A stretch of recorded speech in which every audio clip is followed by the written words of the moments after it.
My exposure to DMT came last year when I returned to visit the city where I went to college and stayed with some friends. Among them is Jay, who was there for my first few experiences with LSD and who is one of a small group of people who I trust completely as a guide and fellow traveler with regards to all things psychedelic. I was sitting on his couch doing some work one night when he wandered in and announced in his typical jovial way, "Guess what I got?" The glint in his eye told me before he did that it must have been one of a handful of chemicals. In fact, it was DMT. I didn't know too much about it at that point beyond the basics. It's physiologically quite safe, but puts you into a hyperspace-like state for about 15 minutes, during which users report shooting through eternal tunnels and meeting strange entities. Jay had already done DMT a few times and told me in no uncertain terms that I was in for a ride. We picked out a launch window for later that week. The night before I was due to try DMT, I was sandwiched around a table at a social gathering with Jay and some friends.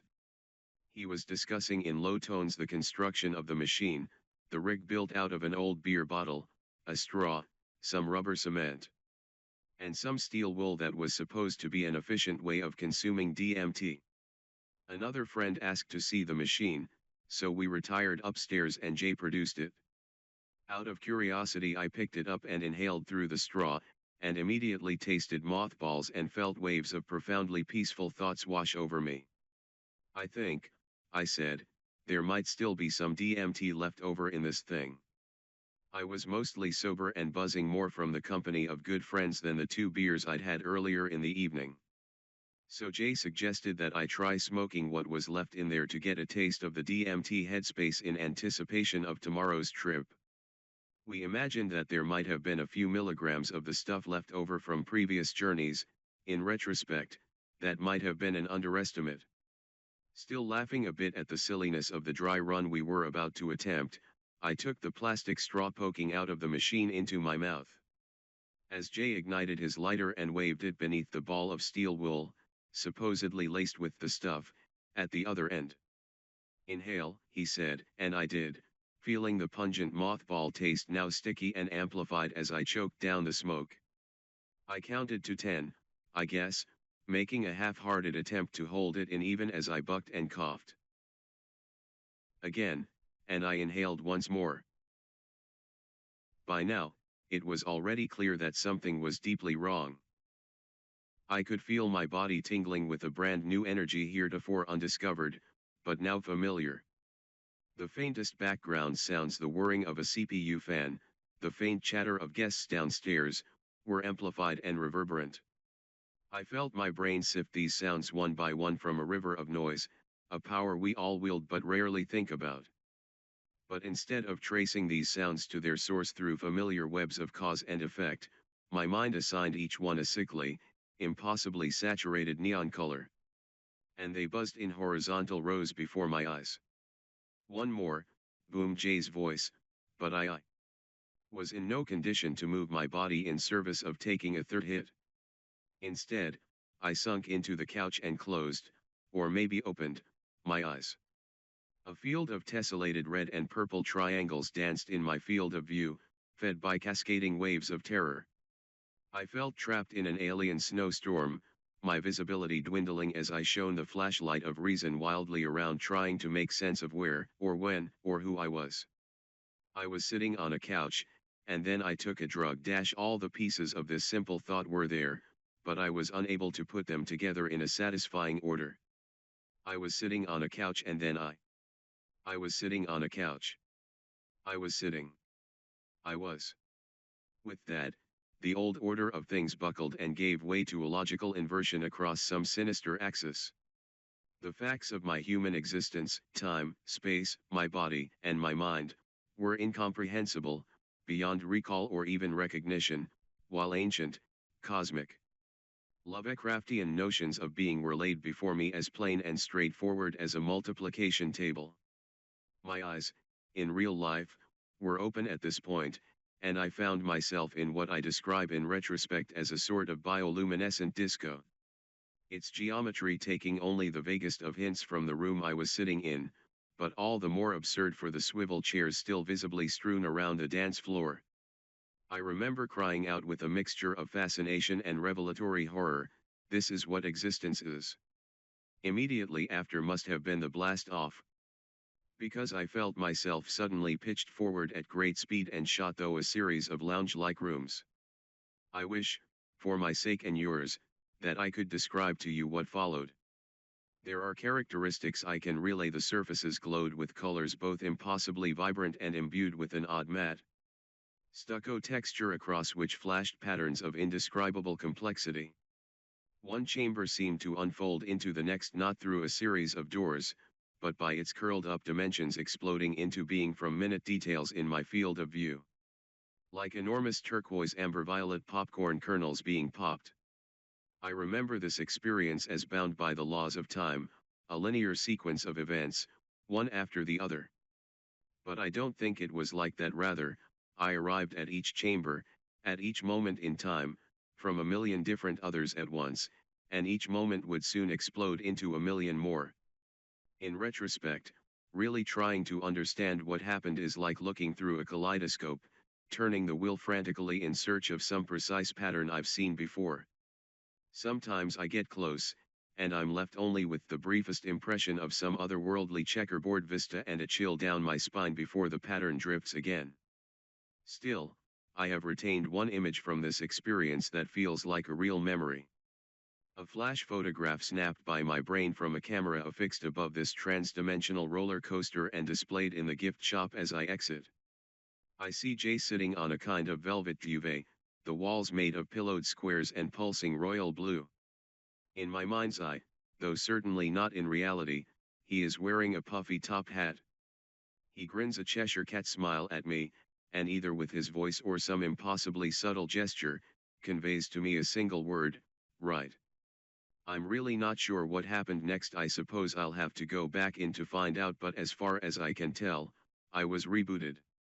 I occupied a sort of singularity, a point without space or time that was infinitely dense, but also felt infinitely spacious for lack of any kind of distance metric. From there, my human existence unfurled back into being from a single point in my life, being stranded in the Shanghai airport and missing my connecting flight. This is where the Turing tape of my brain had spooled back to over the last 5 or 10 minutes, and so the first words out of my mouth were a feeble attempt to relay this out loud in Mandarin. Coming up with the next word in the sentence before starting it over each time. The space I occupied now had a stained glass quality, but it's more accurate to say that I felt as though I were made of stained glass. And the events of my life were beams of light shining through my colored panes onto the surface below, each new splotch of diffuse light helping paint a picture of who, what, and where I really was. It felt like coming to the surface from the bottom of a deep pool, or waking from a startling nightmare and finding myself safe in bed. But it had none of the anxious qualities I'd associate with either of those things. Rather, I felt a deep, beautiful sense of fascination and gratitude as I was handed a series of facts about my existence. You're a human being, on Earth, with friends, and family, and beliefs, and interests, and memories, and as I finally, at long last, grasped that I was sitting on a couch. And then I took a drug, my eyes shot open and I burst out laughing. Make no mistake, I was still tripping balls. The room we were in, while now satisfyingly Euclidean, was made of splotchy green geometric fragments that throbbed and swayed.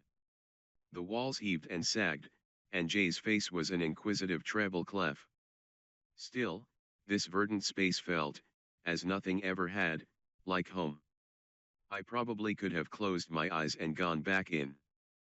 But I was too excited by both what had happened and what I now saw around me that I could only gush in a stream of consciousness to my thankfully very receptive friends. I saw a laptop computer next to me and felt an indescribable awe and an odd kinship with this brick of metal which served to ferry our thoughts across time and space. And could be powered off for 1,000 years only to be rebooted nonchalantly into its previous state. As things faded back to normal, and I realized that nothing about the lighting in the room was remotely green, I was left with waves of curiosity and newfound eagerness to explore the world that I called home, that I had left behind without so much as saying goodbye, and that I had now, miraculously, been born back into. Epilogue. After my experience with DMT, life proceeded apace in a shockingly normal way. I slept soundly that night and did the rest of the things I had planned to do on my trip, reflecting on what happened to me only in piecemeal, in the quiet hours of the following nights.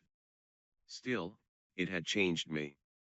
For weeks after, I would sometimes find myself briefly tumbling through DMT space when awaking from sleep, with buzzing red and yellow spirals and zigzags quickly resolving into my ordinary surroundings. I took up meditation, trying to practice channeling my thoughts through the deep grooves of consciousness that the drug had carved for me, quieting the ego and the default mode network of my brain and letting the miracle of conscious thought simply take its course for a few minutes at a time. The habit finally stuck, and has helped me to guide positive change in the way I relate to myself and others. Then there was one change that was most remarkable and remained undiscovered for about a month. One night I was out with a friend and shared a joint outside a bar in San Francisco. This was my first time smoking weed since doing DMT, and as I stood outside I found the pleasant buzz giving way to the familiar "oh no, I'm too high" feeling, which in turn gave way to something truly terrible. My vision went monochromatic and fuzzy like an old TV screen, and I crouched against the wall feeling terribly nauseous, small, and alone for what felt like an eternity until my friend helped me up and walked me to his apartment. As I took in the change of surroundings and found myself in a safe and familiar place, the nausea gave way to euphoria and I realized what was happening was a kind of farewell gift basket from hyperspace. I lay down on the couch, turned on some music, and closed my eyes, shot through tunnel-like scenes of indescribable beauty. I saw my network of friends morph into the nighttime streets of Munich, morph into a long strand of DNA being unwound and translated into proteins. I became the Fourier transform and felt myself decomposed into waves. I toured a piece of code I had been working on and marveled at the familiar ways information trickled through its structure like marbles through a Rube Goldberg machine. I was every chime and glitch and buzz of John Hopkins' luminous beings. I saw myself as a healer, appraising my own flaws in a workmanlike and non-judgmental way, and feeling sure that I could learn to help others do the same. And all of that was before my friend brought back pizza. It's been more than half a year since I tried DMT, and the viscerality of the memory has faded, but sometimes when I can't sleep, or when I smoke weed, meditate, or even have a strong cup of coffee, I can feel those familiar, buzzing patterns of thought, and my mind grasps a unit vector that I know that if extended outwards a great distance will take me back to that place. I haven't made a serious attempt to find more of the stuff yet. I want to be ready, but I also hope somehow that it will find its way back to me. In the meantime, I think about DMT a little bit in the same way Carl Sagan thought about the stars, distant, but waiting.